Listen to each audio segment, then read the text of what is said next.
వంశీని ఎందుకు టార్గెట్ చేస్తా ఉన్నారు అనేది చంద్రబాబు నాయుడు గారికి వంశీని చూస్తే తన సామాజిక వర్గం నుంచి ఒక వ్యక్తి ఎదుగుతున్నాడు. చంద్రబాబు నాయుడు గారి కన్నా గ్లామరస్ గా ఉన్నాడు, లోకేష్ గారి కన్నా గ్లామరస్ గా ఉన్నాడు. ఒక మనిషి ఎదుగుతున్నాడు అని అంటే తట్టుకోలేడు తన సామాజిక వర్గంలోనే. అందుకనే కొడాలనా నేను చూసినా ఆ మనిషికి జీర్ణించుకోలేని ఆక్రోశము, వంశీని చూసినా కూడా జీర్ణించుకోలేని ఆక్రోశం. ఎందుకంటే చంద్రబాబు నాయుడు గారి కన్నా చక్కగా ఉంటారు కాబట్టి వీళ్ళిద్దరు. అవినాష్ కూడా పాపం ఎప్పుడో ఒకసారి టార్గెట్ అవుతాడు, ఎందుకంటే లోకేష్ కన్నా చక్కగా ఉన్నాడు కాబట్టి. ఇది చంద్రబాబు నాయుడు గారి మనస్తత్వం.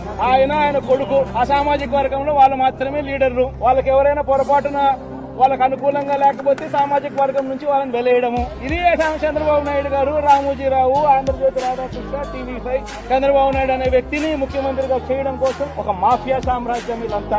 ఆ మాఫియా సామ్రాజ్యంలో ఎవరైనా చంద్రబాబు నాయుడు గారికి వ్యతిరేకంగా వాళ్ళ సామాజిక వర్గంలో ఈ అవినాష్ గాని, నాని గాని, వంశీ గాని ఇలాంటి వాళ్ళు ఎవరైనా నిలబడితే, పాప మా శంకర్రావు గాని, మా బ్రహ్మనాయుడు గాని ఇటువంటి వాళ్ళు ఎవరైనా నిలబడితే అంతే, వాళ్ళ అన్యాయస్తులు అని వాళ్ళ మీద తప్పుడు కేసులు పెట్టడం, వాళ్ళ మీద ఇల్లీగల్ అరెస్ట్ చేయించడం, వాళ్ళ మీద బురద జల్లడం, వాళ్ళని ట్రోల్ చేయించడము, ఇవన్నీ కూడా చంద్రబాబు నాయుడు గారి నైజం.